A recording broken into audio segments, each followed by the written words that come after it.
Hello there, and welcome to the weekly magazine on European politics. More than 10 years ago, Berlusconi is said to have paid a singer for making false statements about his notorious Bunga Bunga parties. Now, he's been acquitted. A court in Rome has acquitted former Italian Prime Minister Silvio Berlusconi in corruption proceedings. According to the judges, the allegations against the leader of the conservative governing party Forza Italia were not confirmed, as the ANSA news agency reported on Thursday. "I am satisfied," Berlusconi said of the verdict. A co-accused singer was also acquitted.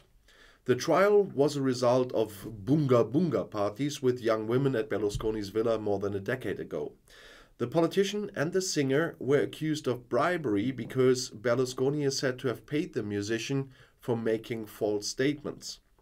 According to ANSA, it turned out to be unlikely that certain payments were related to those false statements.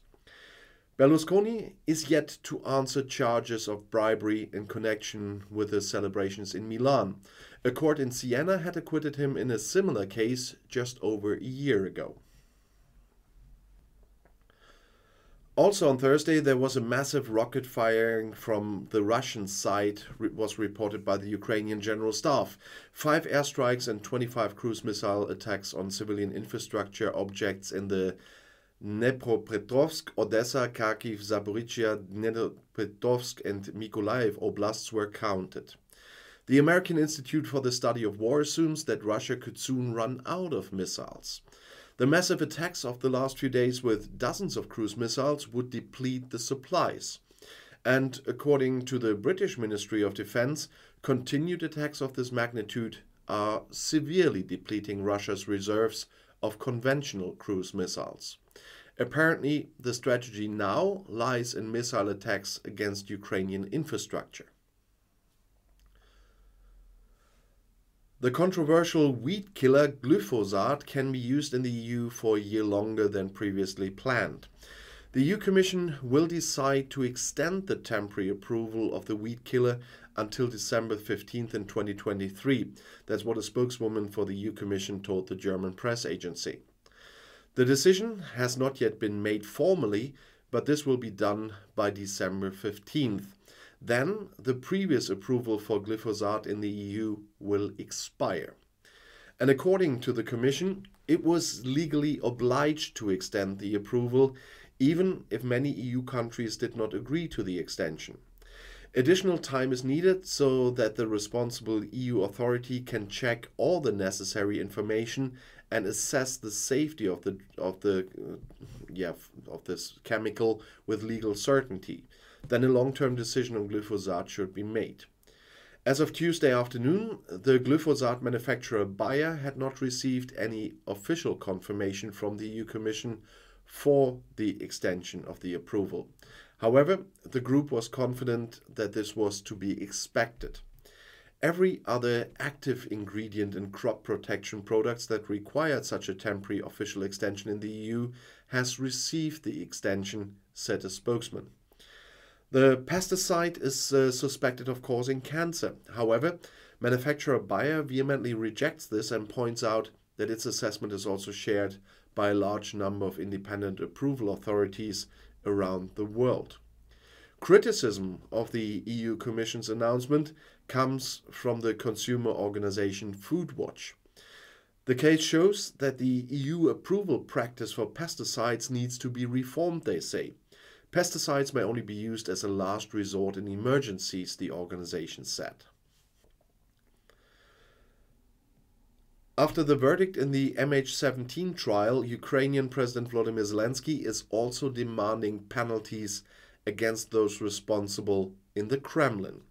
The United States announces more arms deliveries as well, and grain can still be exported from Ukraine. But on this one, I want to talk about MH17 because the Australian government has asked Russia to extradite the men sentenced to life imprisonment for the downing of flight MH17 over Ukraine.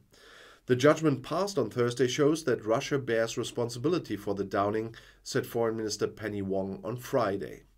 No evasion, concealment or disinformation could eliminate this fact. Moscow should extradite the three men to face trial for their heinous crimes. We tell Russia the world knows you harbor murderers, and that says something about you, Mr. Putin. That's what Wong told ABC television. But he's harboring many more murderers there. Millions of people in Great Britain are to be placed in a higher tax bracket and public spending will be reduced, and London plans drastic austerity measures. The British government wants to save £55 billion with tax increases and spending cuts.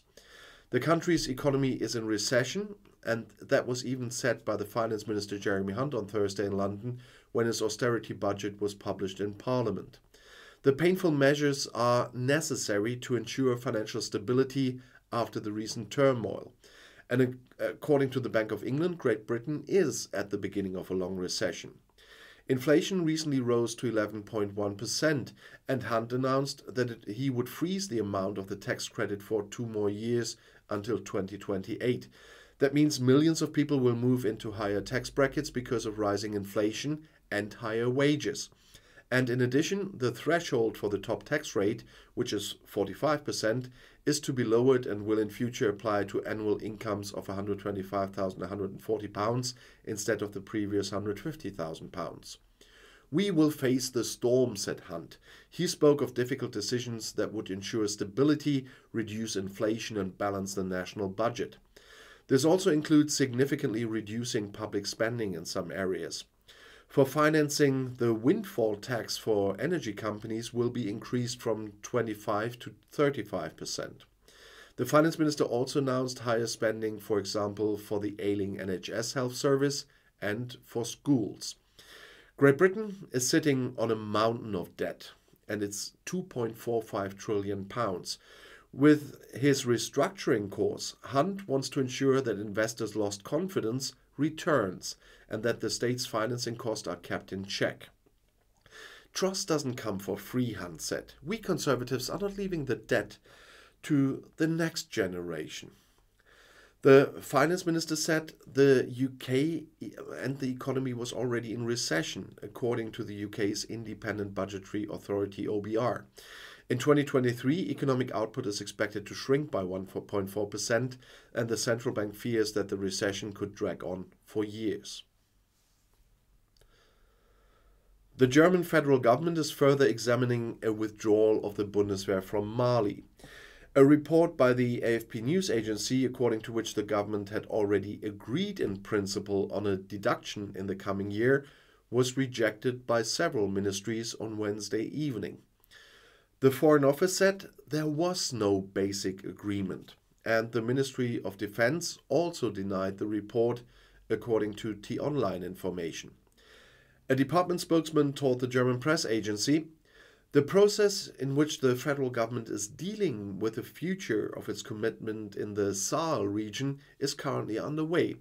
Assume that we will make a decision on this year, of course, in a close way above all, in coordination with the Chancellery and also the Foreign Office. We are in the middle of the talks." The deputy spokesman for the federal government, Wolfgang Büchner, also said at the press conference that the government was voting. "But I don't want to anticipate that with speculation," he said. The AFP news agency reported on Wednesday evening, citing government circles, that the federal government had agreed in internal consultations to end the Bundeswehr mission in the West African crisis state of Mali next year.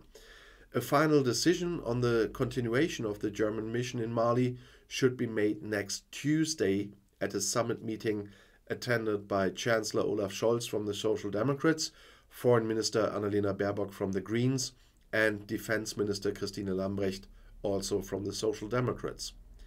The Bundestag, so the federal parliament mandate for the deployment in Mali, is currently valid until the end of May 2023.